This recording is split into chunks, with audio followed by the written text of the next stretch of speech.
Boa noite, pessoal. Sejam todos bem-vindos a mais uma live, mais um encontro aqui nas nossas quartas-feiras. E nossos devaneios hoje vão ser em casa. Já dentro do tema proposto para a gente conversar hoje. Inclusive, apresentando o Devaneios no Café. É uma iniciativa do Freud Estupefato, da página Freud Estupefato, com o SEI de Campinas. Hoje nós faremos dentro de casa, dentro do lar. Deixa eu só arrumar aqui a câmera. Boa noite, Nini Pompermaia, que está chegando aqui, sempre acompanha nossas lives. Boa noite para Nina, também está chegando agora.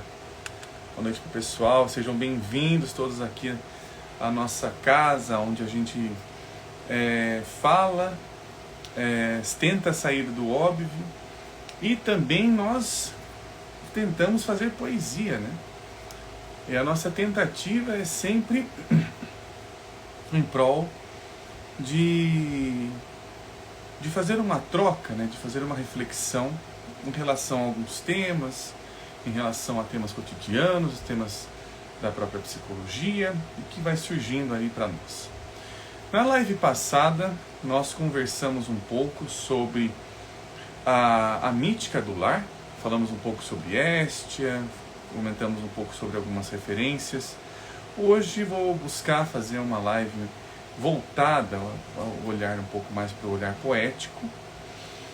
E então, hoje, quem quiser participar, quem quiser aqui está fazendo algumas perguntas, hoje eu vou tentar dar mais atenção, porque hoje nós vamos tentar nos debruçar mais sobre o livro que eu já tinha comentado na live anterior, que é este aqui, que inclusive é um livro fantástico, é um livro de correspondências.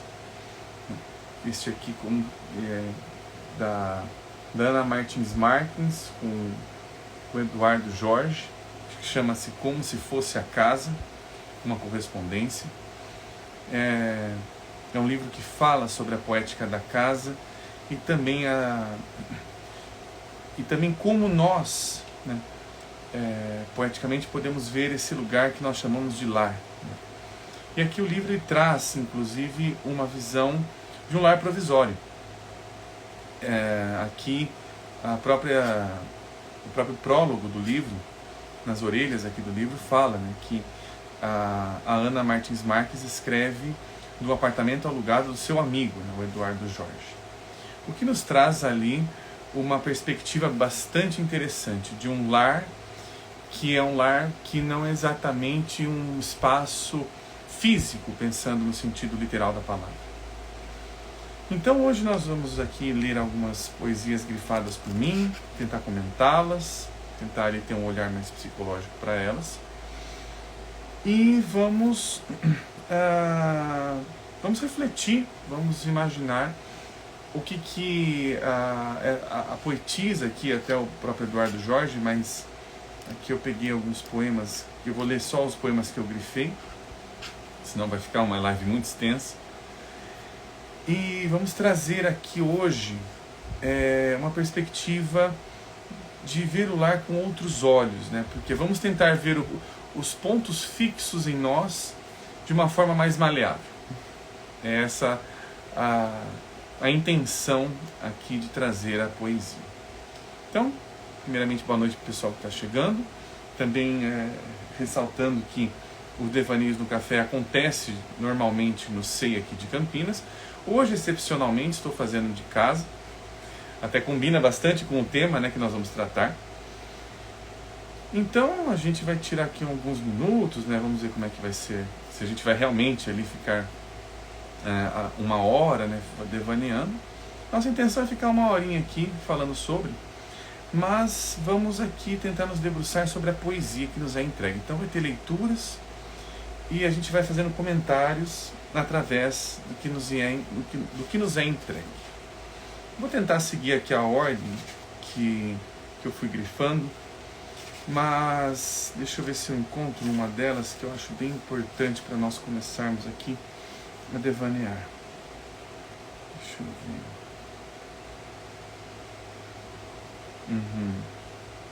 Deixa eu ver se eu começo. Ah, sim. Tem duas aqui que dá para começar lendo elas juntos. Então, pessoal, quem quiser ter a referência do livro que eu estou utilizando, deixa eu só pegar qual que é a editora aqui que não está. A editora não está na capa do livro. Eu não consigo adivinhar que símbolo que é dessa editora aqui também. Deixa eu ver se eu consigo encontrar para ter uma referência. Não estou encontrando a editora aqui. Acho que achei. Eu acho que é essa aqui. Isso mesmo. A editora chama-se Relicário Edições, é a edição de 2017. O que é interessante, né? Pontuar a questão do tempo aqui, que é antes da pandemia. É um livro que foi escrito antes da pandemia. E a boa noite para a Flá Regina que está chegando. E é um livro, então, que vai falar sobre o tema casa, né? Um tema que ficou, inclusive, muito ressaltado durante a pandemia, né? Ficou uma obrigatoriedade ficar dentro de casa, literalmente. E aqui o tema da casa estava sendo dito antes mesmo dessa época, aí que já foi em torno dos 2020, até meados de 2022, né? Então, vamos começar a ler poesias sobre... Só deixa eu ver se tem mais algum comentário aqui. O pessoal está dando boa noite. Não tem. Então vamos lá, pessoal. Vamos começar a ler poesias. Aqui. Eu vou começar então a ler duas poesias que estão na página 10 e 11 do livro que eu tenho referência. Ela comprou material de limpeza e umas cervejas e um uísque. Ela nunca bebe uísque. E enquanto toma as cervejas, pensando que não basta se mudar para mudar, ela pensa na mulher que seria se morasse ali de fato. Se aprendesse mesmo a beber, sem desmoronar dentro do próprio vestido. Se adentrasse os olhos naquela paisagem clara e áspera, e incorporasse ao seu corpo os imensos barulhos da noite. Ela procura estudar o modo como a luz se distribui pelos cômodos a certas horas, e dar-se conta dos pontos de convívio entre o dentro e o fora. O trânsito pesado nas horas comerciais, a rapidez dos ruídos, os acidentes de percurso, sua imagem refletida que vem sujar ainda mais as janelas, que ela não sabe limpar. Uma casa, uma membrana entre o corpo e a noite, um filtro para as formas do mundo, um anteparo contra os golpes do dia, onde as vigas se põem a cantar. Ela aqui se sente mais exposta, mais exterior do que interior, como se a casa não fosse doméstica, como se morar fosse uma afronta à intensidade do dia. Bom, vou fazer primeiro algumas pequenas pontuações que eu acho genial em relação à maneira como a Ana aqui, inclusive, né, deixa eu só colocar o formato de como são feitas essas correspondências. No livro, as páginas em branco com as letras em azul, como fica aqui, são escritas pela Ana Martins Marques. As páginas do livro que estão em azul com as letras brancas, essas daqui, são escritas pelo seu amigo Eduardo Jorge. Então é interessante ver ali que nós estamos falando, até mesmo a própria imagem, o livro como uma imagem nos traz que nós estamos falando o tempo todo sobre contrastes. Esse não é um artifício a ser esquecido, e muito menos é somente uma função estética no sentido ali de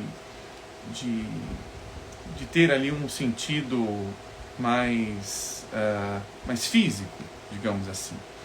Não, eu acho que é o livro inteiro, em relação até às suas próprias imagens, às suas próprias cores, está dizendo para nós que ao falarmos de casa, nós temos que nos colocar em contrastes o tempo todo. Nós precisamos nos ver em contrastes o tempo todo. Isso é extremamente importante ter como essa noção. Até mesmo quando a poetisa escreve: ela comprou materiais de limpeza, ela procura estudar o modo como a luz se distribui. Este ela é ela mesma, ela própria. Só que, e até isso vai acontecer em outros poemas que vai dar tempo de lermos mais adiante, este ela é como se ela, poetisa, se retirasse dela mesma para ela se encontrar de uma outra forma, de uma outra maneira. Quem é essa que está dentro deste lugar que me é ao mesmo tempo um lar e ao mesmo tempo é desconhecido? Porque é um lugar provisório, é um lugar alugado, é um lugar de outro também. Vamos colocar dessa maneira: uma casa alugada é o lar que eu faço no outro. O lar que eu faço no outro é como uma casa a qual eu estou constantemente e conscientemente vivendo em contrastes. Ao mesmo tempo que eu estou em casa, eu não tenho a liberdade de fazer tudo o que eu quero. Eu obrigatoriamente tenho que pensar nesse outro. E obrigatoriamente, em alguma instância, ele está me olhando. Em alguma relação contratual, ele está me olhando. Não posso fazer o que eu quero nesta casa dessa maneira. O que é interessante, isso nos entrega uma certa psicologia que ela vai entregando aqui no poema, né? Pensando que não basta se mudar para mudar. Ela pensa na mulher que ela seria se morasse ali de fato. Então, a poetisa se coloca em uma terceira pessoa para se observar melhor. Ela sai de si, de dentro de si, para olhá-la como ela é, através de onde ela está. Quem eu sou, aonde eu estou. E aonde eu estou faz o que comigo? Me transforma em quê? Isso vai ficar mais claro, inclusive, em algumas poesias aqui que está dentro desse livro. Mas isso é muito importante. Essa frase que pensando até psicologicamente, ela parece até um pouco batida, né? De não basta se mudar para se mudar. Traz ali uma concepção de que ela está dizendo do seguinte modo: o mudar, propriamente dito, precisa ser algo mais profundo do que simplesmente sair de um espaço físico para ir para outro. Mudar não é isso. Mudar não é eu pegar e trocar uma roupa, ou trocar de casa, ou trocar de cômodo, como se simplesmente fazer isso fosse suficiente para que eu estivesse ali tocando em algo mais profundo em relação à questão da mudança. Inclusive, né, aqui é devaneios, né? A gente vai devaneando um pouco e daqui a pouco eu vou ler aqui os comentários do pessoal. Inclusive é importante essa questão da mudança, trazendo para uma concepção mais mítica.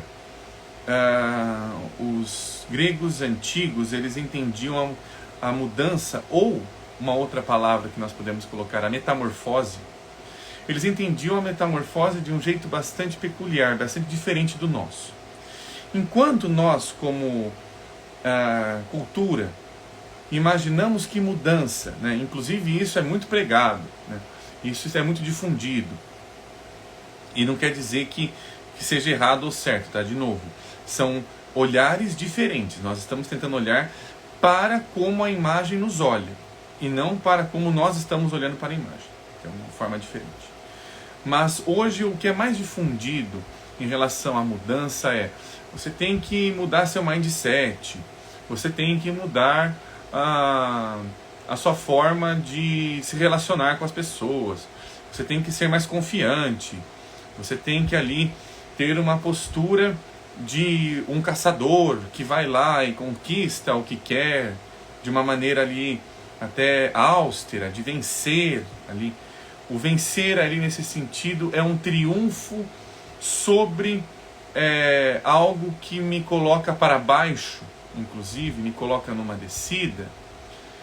Então, nesse sentido da mudança que nós temos mais culturalmente, a mudança é algo que acontece se eu estiver ali colocando cada vez mais o meu empenho consciente e físico para que algo aconteça e aconteça para o meu benefício, para um objetivo próprio, muito bem definido e muito bem esclarecido.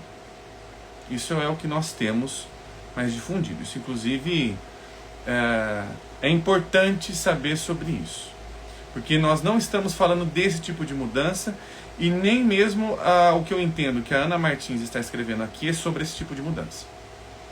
O que eu entendo aqui que a Ana está escrevendo, e a sacada que ela tem, é de que ela está falando de um outro aspecto da mudança, o aspecto da metamorfose. E a metamorfose, ela não ela não acontece, né, a metamorfose ali no sentido mais mítico da palavra, ela não acontece por uma volição própria, ela não acontece se eu quero que ela aconteça. Inclusive, a própria mítica nos entrega, né, inclusive no próprios mitos mais difundidos, o Édipo e tudo mais, quando eu quero algo de uma determinada forma e do meu jeito, sem escutar os que estão ao meu redor, na verdade o que acaba acontecendo é uma hamartia, é um erro de caminho. Eu acabo, na verdade, indo para onde eu acho que eu estou indo, na verdade eu estou indo para outro lugar. Isso causa uma tragédia. A tragédia é o que nós entendemos hoje como psicopatologia. Os gregos entendiam psicopatologia como tragédia. Nós entendemos tragédia como psicopatologia. E o que acontece? Eles entendiam então, o pensamento mítico, de que quem é o agente, ou quem são os agentes da verdadeira mudança, são os deuses. Ou, falando de uma outra forma, são as forças potenciais que existem tanto em mim como no mundo. É eu acessar essa força, perguntar a ela o que ela quer de mim, o que acontece, o que aconteceu para que eu não conseguisse atendê-la, ou não consigo atendê-la de alguma maneira. E isso pensando agora no lado mais do sofrimento da palavra, é que eu vou perceber que isso está tentando falar comigo o tempo todo, através de relações, através de sentimentos que hoje nós colocamos como pensamentos intrusivos e por aí vai.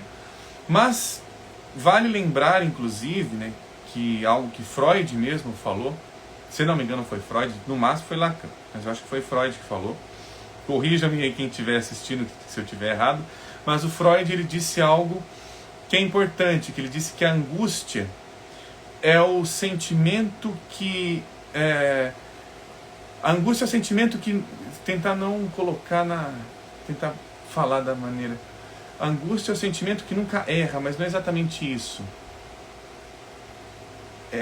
Que fala nunca mente, mas também tem uma outra conotação.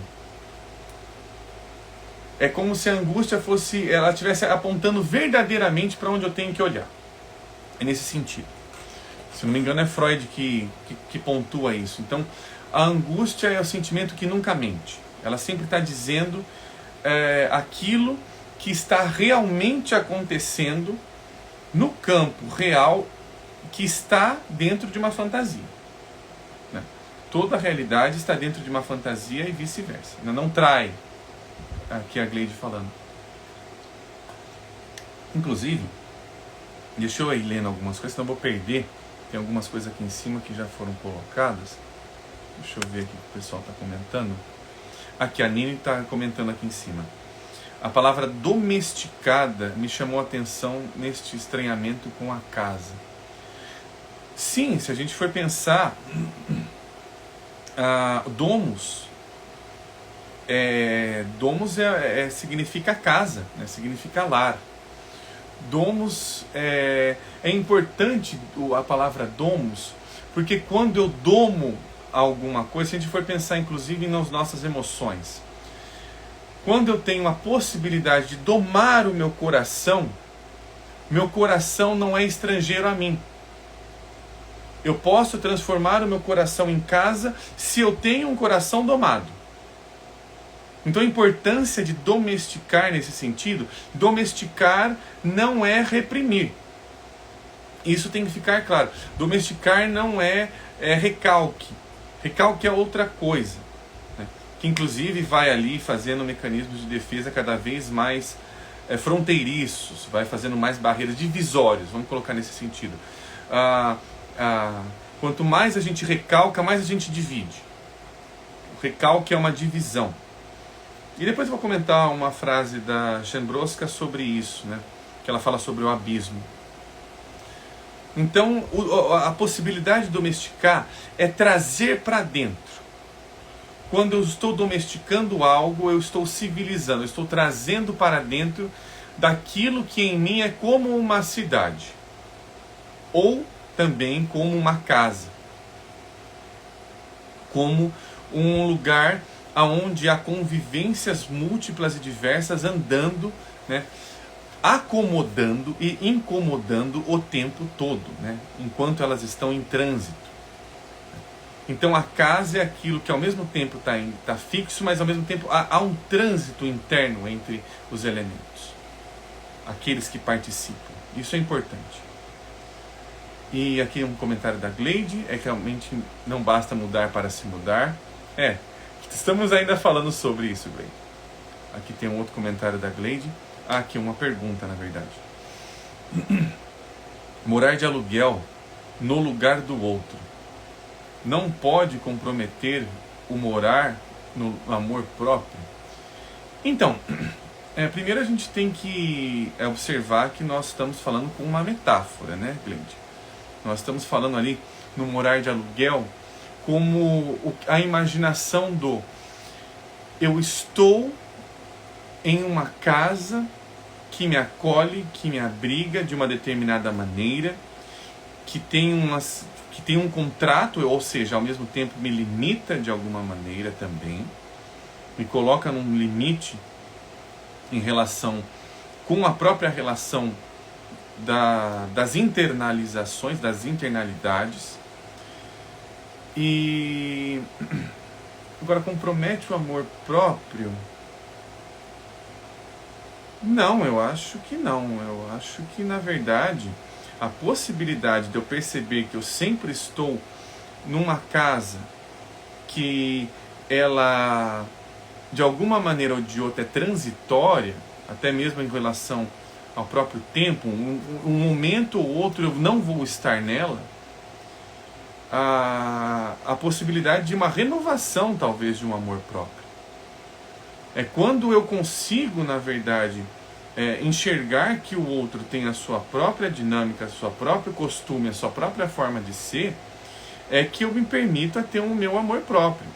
Agora, quando eu não aceito que ele é daquela maneira, que ele é daquele jeito, aí é que nós temos um sofrimento. Pode aí atravessar para outros lugares. Mas pelo que eu entendo, é estarmos dentro do que a imagem nos oferece, é que nós podemos nos relacionar mais intimamente com ela, seja qual for. Tá?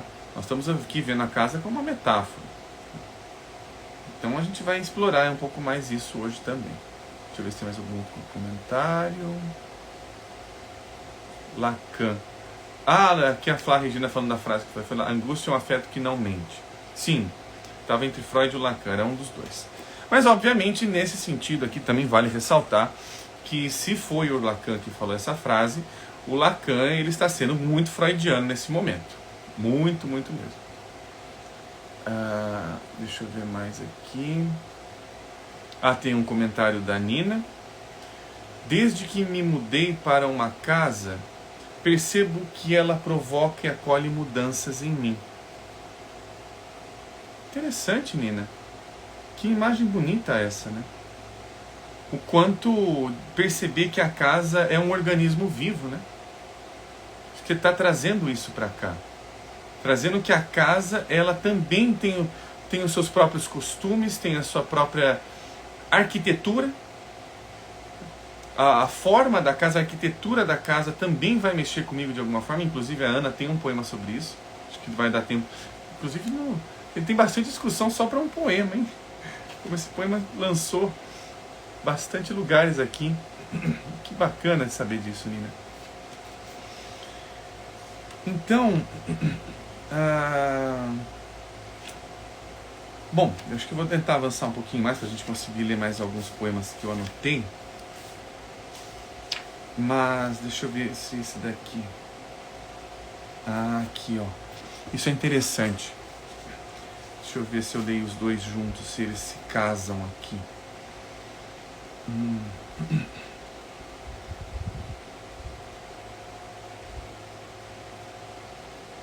Acho que dá para ler os dois juntos aqui.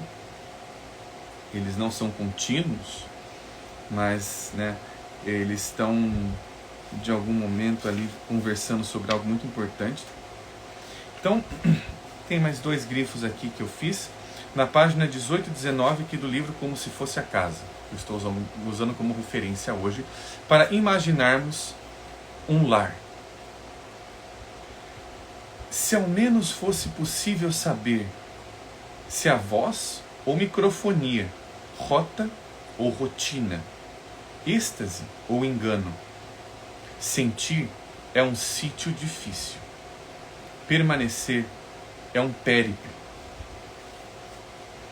Aqui se está o mais longe do cavalo, o mais longe da árvore.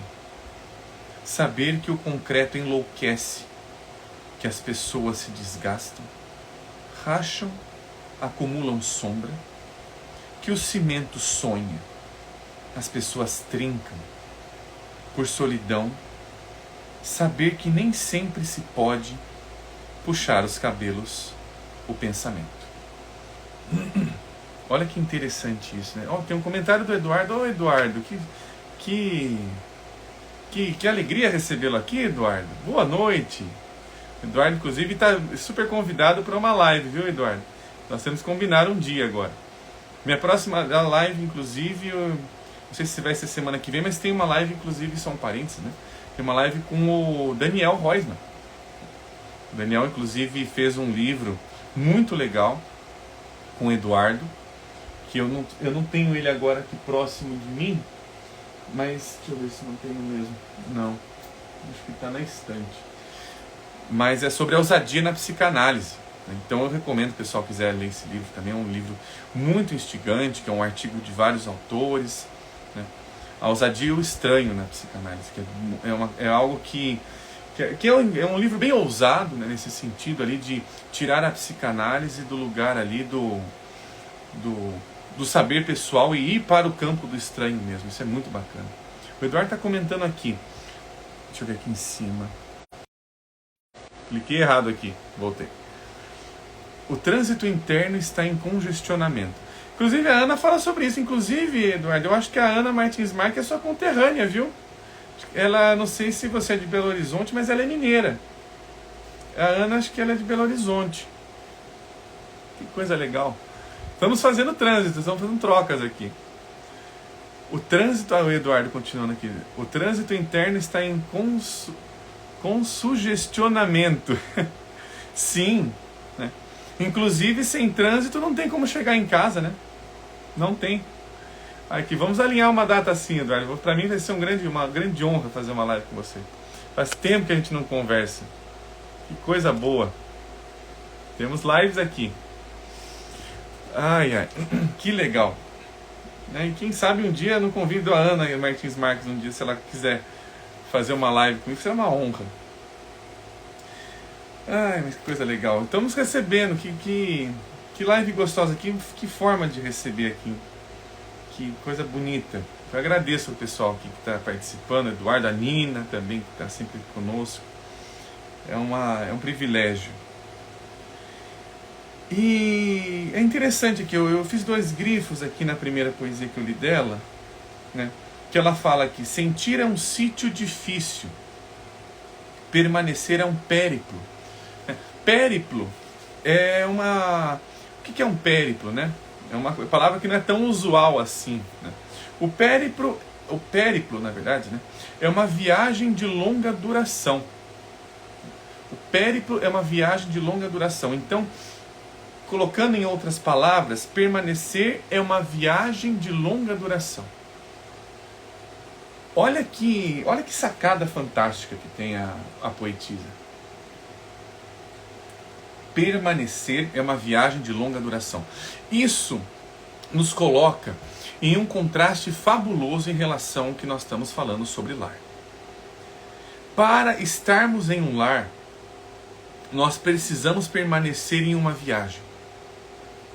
Permanecer por um tempo, até mesmo muitas vezes indeterminado, em uma viagem. Então, não dá para desvencilhar, como nós mesmos falamos na última live, a imagem da casa e a imagem da rua. Elas se casam o tempo todo, mas se casam não de uma forma erótica, onde um ali entra no outro, até mesmo porque os gregos imaginavam que a Este é uma deusa virgem. Na verdade, um evoca o outro. Um dá condições para o outro existir da sua maneira. Para que eu possa ficar, eu tenho que ficar dentro de uma viagem de longa permanência. Isso é uma imagem incrível, uma imagem fantástica, uma imagem que quebra a nossa lógica usual. Inclusive, né, uma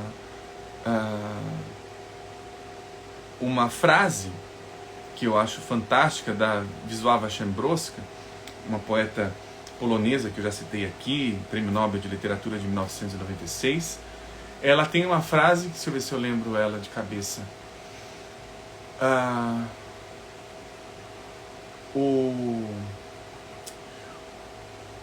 O abismo, deixa eu ver. O abismo não nos divide. O abismo é aquilo que nos circunda.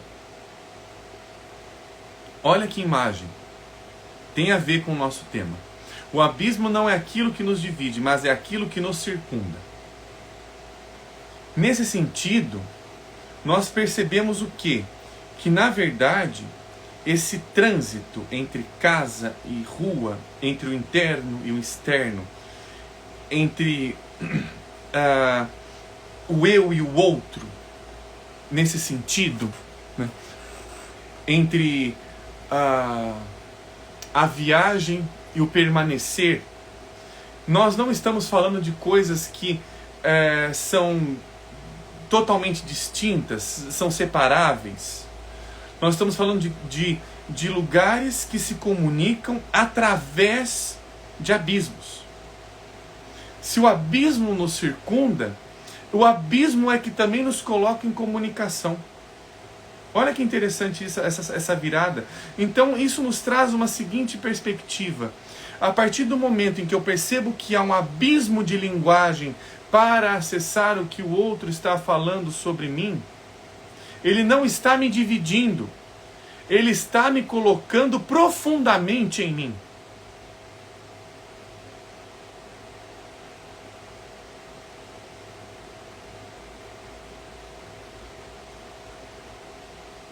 Essa é uma virada importante. Essa é uma sacada importante que a poesia nos traz. Eu não estou dividido quando eu estou falando uma língua diferente. Eu estou percebendo profundamente que eu não consigo te acessar tão bem assim. Que a minha maneira de estar é bem diferente da sua. Isso muda algo em mim. Algo em mim que quer sempre da mesma maneira, que se relaciona sempre da mesma forma. Se eu percebo isso, essa é uma percepção mais profunda, mais arquetípica nesse sentido. Se eu realmente percebo isso, eu percebo que eu não... para conseguir fazer uma comunicação entre abismos, não dá para tampar o abismo. A possibilidade é fazer pontes. E fazer pontes é fazer trocas no sentido de um pode estar no lugar do outro, um pode sair do seu espaço e conhecer o espaço do outro. Há uma pequena via para que isso ocorra. Que tipo de ponte oferecemos para o outro é que é importante. Mais do que tentar ali ver que o abismo é algo que nos engoliria. Ou de que é algo que eu tenho que me desvencilhar e por aí vai. Aqui tem comentários, vamos ver. A Gleide dizendo que o Kierkegaard fala da angústia da liberdade, do homem diante do abismo, a liberdade de escolher pular ou não. Essa é uma visão, né, Gleide? Eu não conheço muito o Kierkegaard. Eu sei que o Kierkegaard, ele é um filósofo mais introspectivo, né? Ele está olhando sempre para as questões mais do sentimento. Se não me engano, salvo eu esteja errado. Mas aí é que está. A imagem que a gente está tentando olhar para da casa agora, né, e percebendo esses lugares abissais, é de que eles são profundamente diferentes. Eles são profundamente diferentes. E não é uma questão de eu pular ou não, de eu ficar ou não. É perceber que eles são profundamente, em cada um na sua instância. A Ana Martins também tem um livro dela que chama... Como que chama o livro dela? É um livro pequenininho. De uma outra ilha, se não me engano, é o título do livro. Tem um comentário nesse livro, que achei ele fantástico, esse comentário, que diz o seguinte, que ilhas, né, a gente está acostumado a ver que, né, as pessoas como ilhas, como se fossem bolhas, que não se comunicam. Ali é um comentário que, não, se a gente enxergar as pessoas como ilhas, a gente vai perceber que há uma profundidade oceânica se comunicando entre uma e outra. Elas não são ilhas porque elas simplesmente estão descoladas, mas elas são ilhas porque é um atravessamento de um mar entre mim e tu, entre tu e eu. Um mar de emoções, vamos colocar também nesse sentido. Puxando a sardinha pro... e um mar de desejos também, né? A gente pode colocar nesse... Puxando a sardinha pro meme de hoje que eu postei. Então é nesse sentido, é perceber ali que a comunicação é diferente. Né? E que se lançar a comunicar com o outro é sempre um abismo. Aí sim, aí a gente percebe. O comunicar com o outro é sempre um abismo. É sempre um abismo que eu me lanço. E aí eu descubro algo nesse lançamento. É um lançamento, né? Um lançamento é uma novidade. Tem comentários também. Nossa, como tem pano pra manga. Eu li só 4 poesias. Rapaz, quando tem pano. E como é gostoso fazer essas lives que vão estimulando aqui a nossa imaginação. Deixa eu ler alguns comentários. Tem da Nina. Comunicação entre abismos. Que linda imagem para a clínica. Sim. Sim. E a clínica é um lugar aonde nós estamos sempre em comunicação com o abismo. E o abismo sempre vai nos devolver algo que nós estamos falando, de uma forma, de um eco. A clínica sempre está ecoando em algum lugar. Ela sempre está conversando conosco de alguma instância. é um lugar ali, né, sagrado, nesse sentido de ele precisa ser fechado para ele conseguir conversar. Se ele ficar muito aberto, ele começa a dar interferência. Ele começa a não distinguir mais algumas coisas necessárias. Por isso, inclusive, que é um desafio hoje a clínica online. A clínica online hoje é um desafio, é algo recente. Se for pensar até na própria história da psicologia, é algo muito recente, que nós precisamos ali repensar esses lugares, né? Não dá pra... a gente tem que olhar ali o que está em trânsito, o que está sendo comunicado, até mesmo no lugar onde nós estamos. Aqui tem um comentário também da Mônica Ferreira, psi, dizendo: a casa estava com uma cozinha lindamente projetada por ser o coração de seus residentes. Mas de repente esta desmoronou por um elemento invisível e desconhecido. Deu cupim. Então. Acho que aí você está comentando, Mônica, de uma casa que é perfeita por fora e por dentro ela está sendo corroída, né? Acho que você está colocando isso por esse sentido, né? Que aí é uma outra coisa, né? Se a gente não cuida do coração, o coração é o lar para aquilo que pode ocupar um coração. Então, se nós não ocupamos um coração, os cupins, metaforicamente falando, é que vão ocupar. Talvez eles conheçam muito bem mais a casa do que nós, né? E eliminar cupins apenas e não descobrir o que os atrai pode ser também uma maneira de nós não entendermos os nossos lugares mais aconchegantes para quem não tem um lar, para o que em nós também não tem um lar, né? Mas, né, fica aí a reflexão. Deixa eu ver se tem mais algum comentário. Não. Então, não tem mais nenhum comentário por enquanto. Estamos devaneando aqui, pessoal. Deixa eu ver. Que realmente tem muita poesia, é um livro rico. É um livro que, inclusive, falando agora pessoalmente, é um livro que me inspira a escrever. Ele nos tira dessa lógica fragmentada de imaginar as coisas como isso é determinadamente assim, isso é determinadamente assado. Nós estamos sempre buscando aqui nos devaneios uma lógica mais mítica, ou seja, não é um e outro, ou melhor, não é um ou outro, né, numa questão de uma escolha ali, né? Ou você fica ou você vai. Nós estamos percebendo trânsitos, coisas que dão condições, tândens, né, em relação até mesmo às lives que nós fizemos sobre psicologia mítica, em relação a uma coisa vem junto com a outra, uma coisa pedala junto com a outra, né? Dá forças para a outra também prosseguir em conjunto. E aqui, sobre algo que a gente falou aqui, vou só fazer um pequeno comentário, mas tem uma outra poesia aqui curtinha, da Ana, na página 20.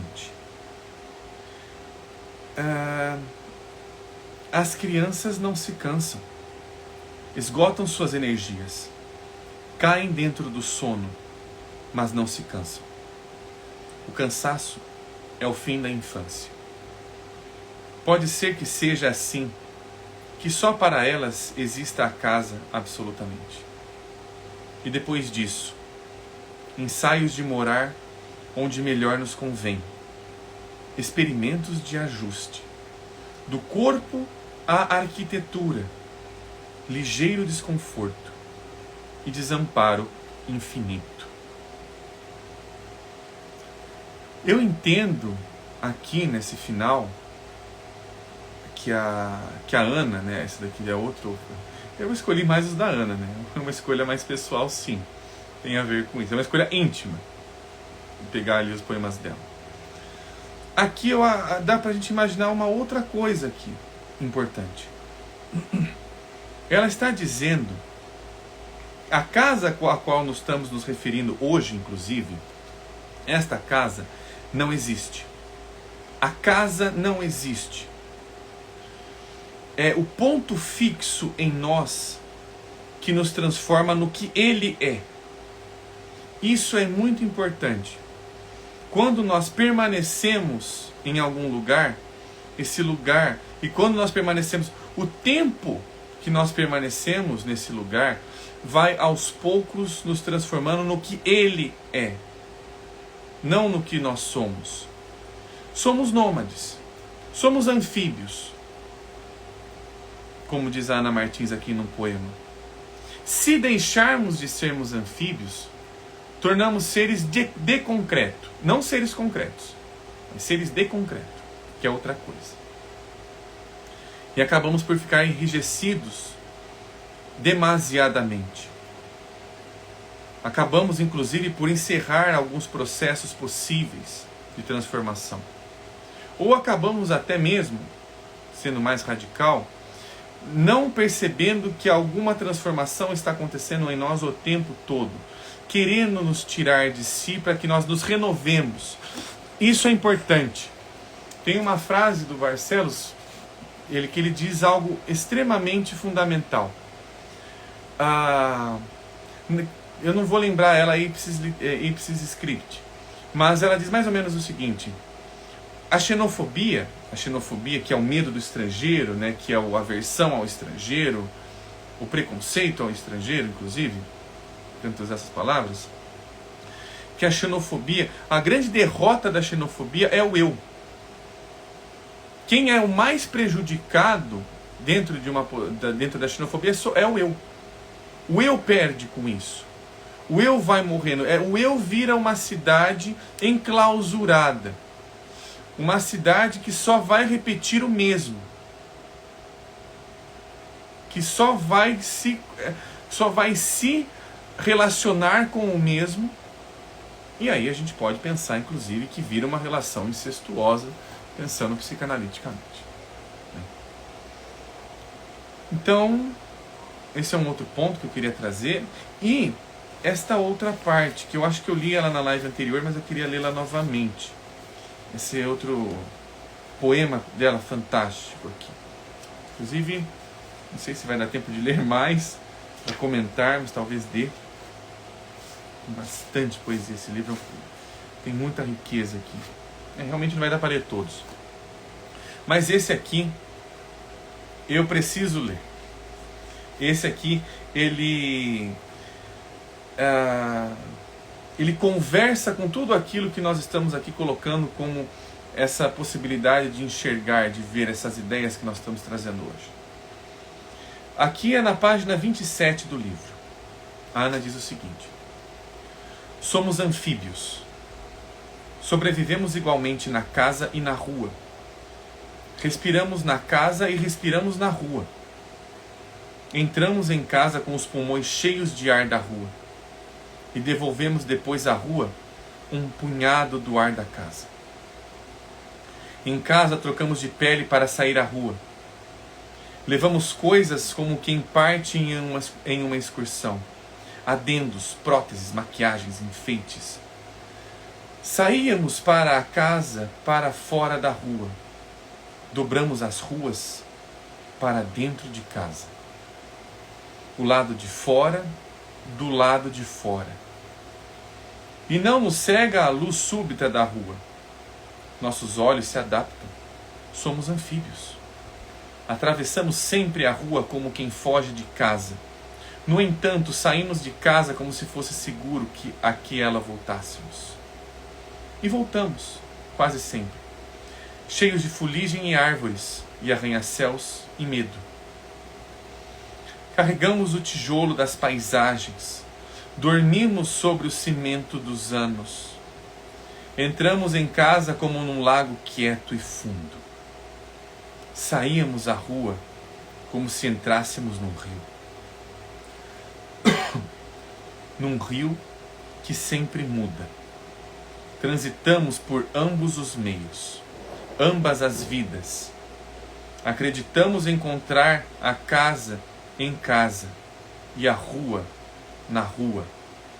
Como se entre a casa e a rua houvesse uma língua comum, ou como se fôssemos bilíngues. Levamos à rua palavras da casa.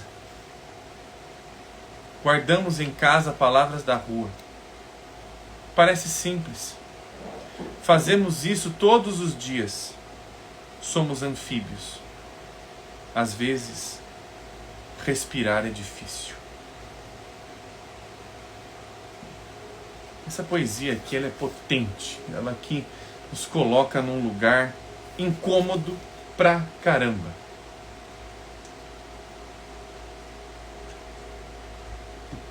E o lugar incômodo que ela nos coloca aqui é exatamente o lugar de que o tempo todo, para estarmos em casa, nós precisamos estar em transição.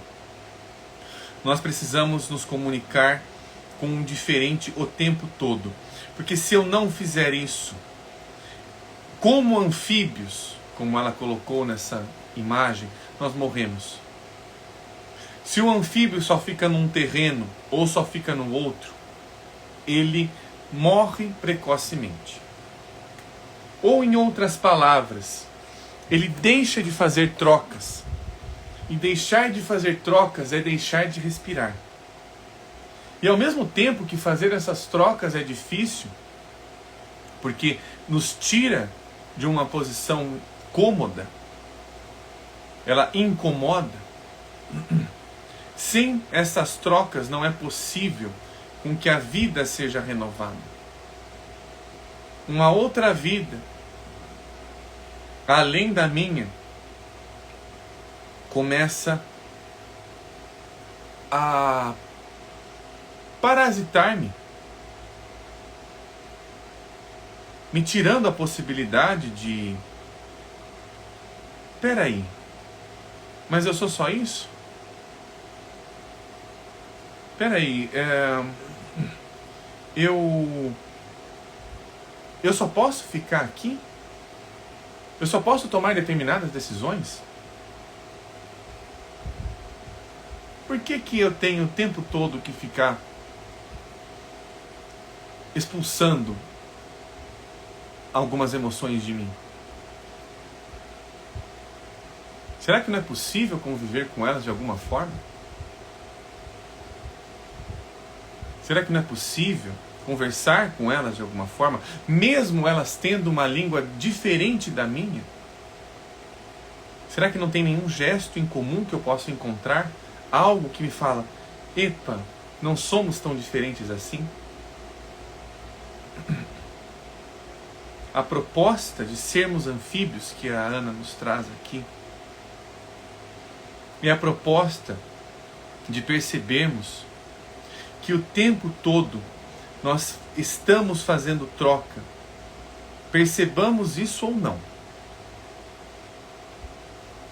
E o grande problema é quando nós não percebemos. Pois quando nós não estamos percebendo é o que nós... E perceber aqui é uma outra forma de imaginar. E imaginar é aquilo que nos... Quer ver? Tem uma frase do Oscar Wilde que define melhor isso. Espera aí. Deixa eu achá-la no meu livrinho aqui. Ele tá. Deixa eu encontrar essa frase aqui.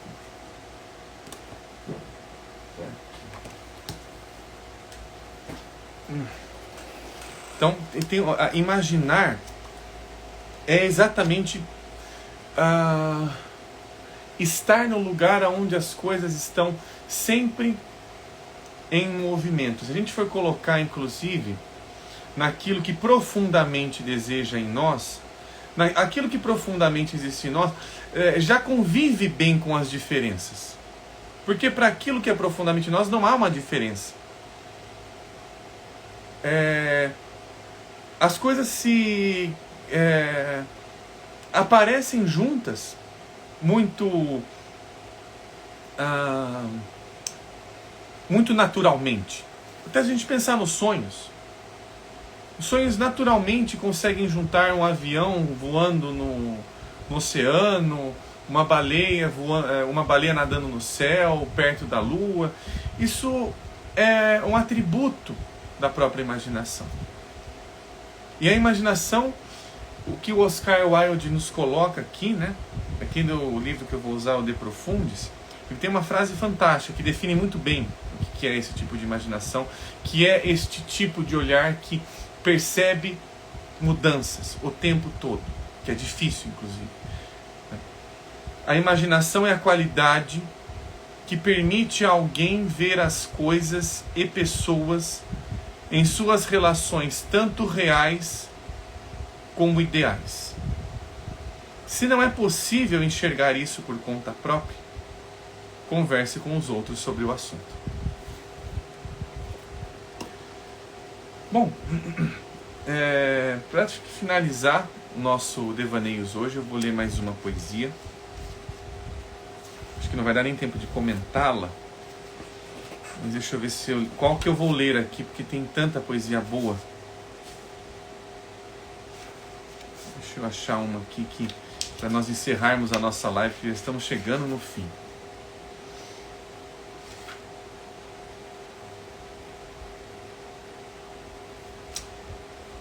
Eu vou fazer o seguinte, eu vou ler algumas, não são muito longas, e vou fazer alguns comentários pequenos sobre as duas, umas 2 ou 3 que eu for ler daqui.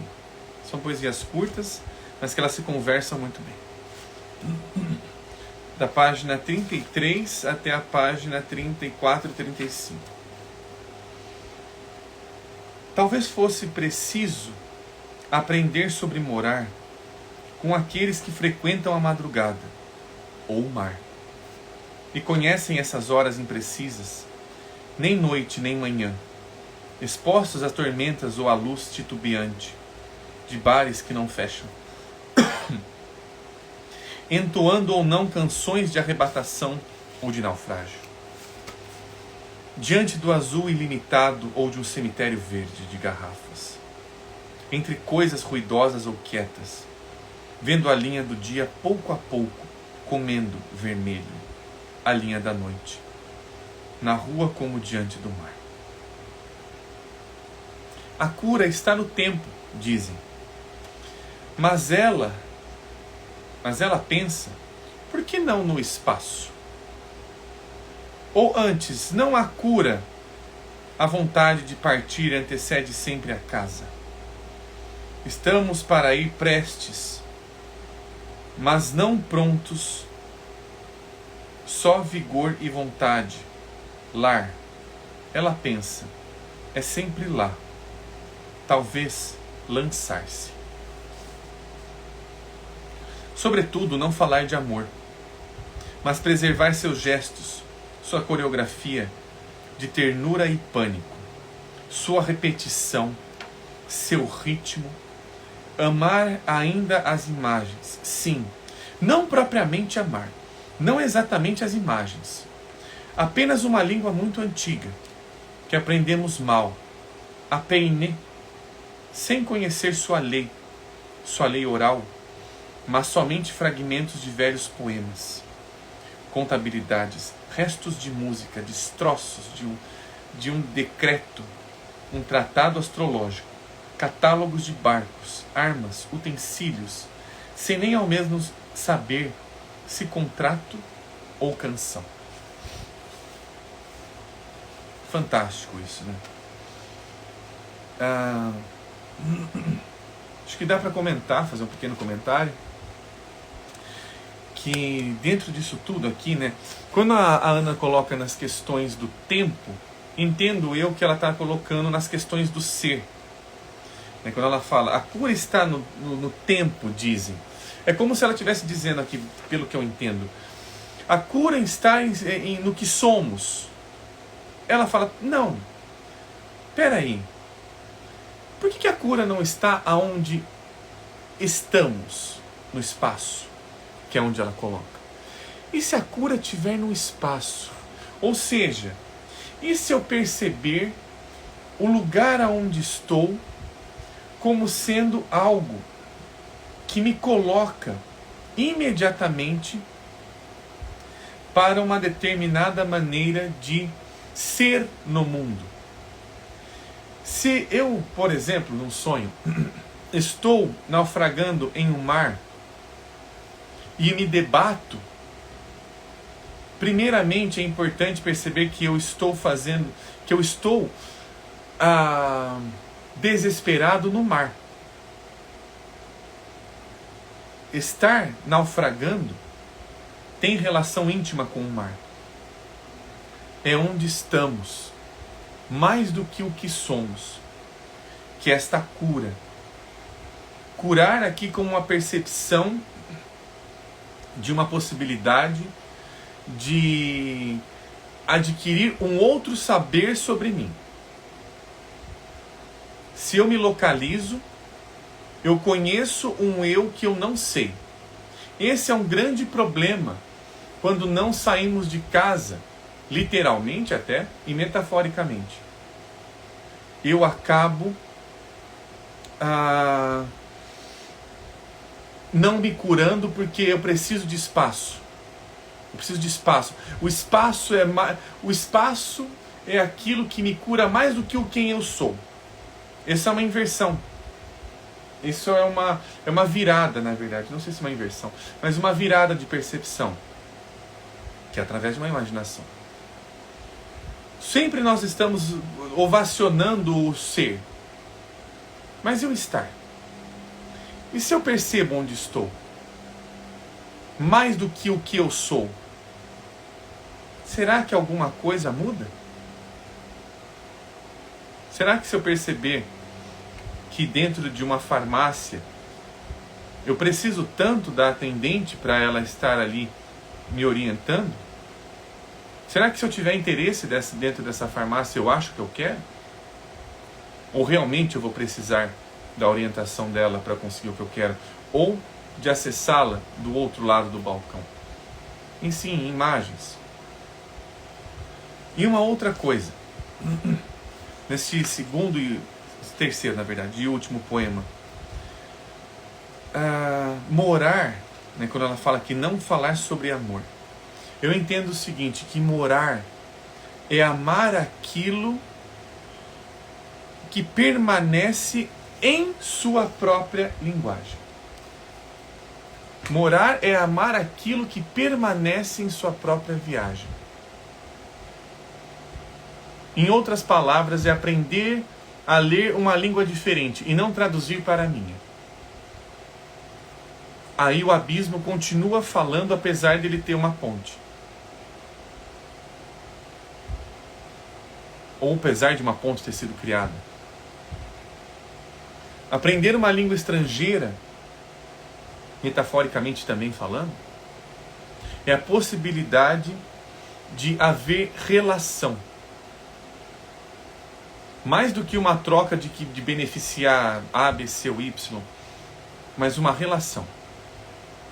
Porque na relação há mutualidade, há mutualismo. É sincrônico. Mutualismo é sincronicidade.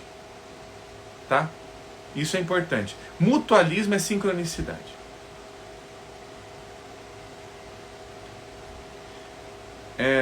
Então, pessoal, hoje então encerramos o nosso tema lar.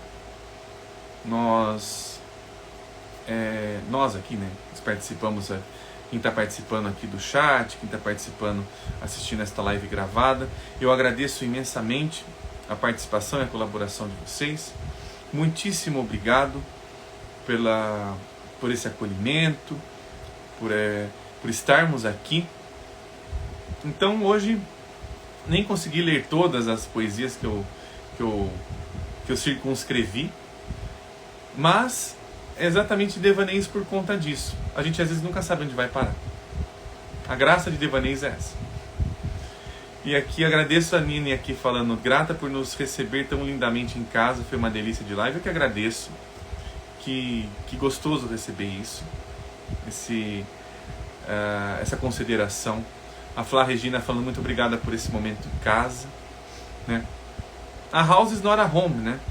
Para a casa ser um lar, ela precisa ter uma lareira, ela precisa ter algo que nos chama, uma chama que pode nos colocar próximos de algo íntimo. Então é assim como eu entendo, né? Hoje, pode ser que daqui a um tempo isso se transforme, Mas eu tenho só a agradecer, né, a Gleide falando lar doce lar. Sim, para o lar ser doce, ele tem que ser um lar. Eu acho que é uma boa sacada dessa frase. Para o lar ser doce, ele precisa ser um lar. Ele não pode ser uma construção de tijolos e cimento apenas. Ele tem que ser um lar. E ser um lar é poder receber, né? E aqui a Júlia perguntando sobre o que é a live. A live foi sobre lar, Júlia, né? Sobre lares. E nós já estamos terminando, já você chegou no final. Mas fique tranquila que a live vai ficar gravada. Hoje nós lemos poesia, hoje nós fomos pelo caminho da poesia, que é um caminho que é o caminho do não sei, né? É um caminho por onde a gente pode caminhar no incerto.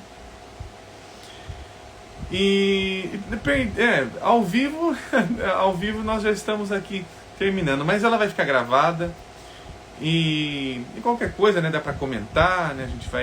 Nós temos nossos encontros aqui, né? Nossos encontros permanentes nas quartas às 7h30 da noite. Ou às 19h30, como for melhor ali para ser entendido. Bom, pessoal, tenho a agradecer imensamente a colaboração de vocês e nos vemos no próximo Devaneios no Café. Até lá!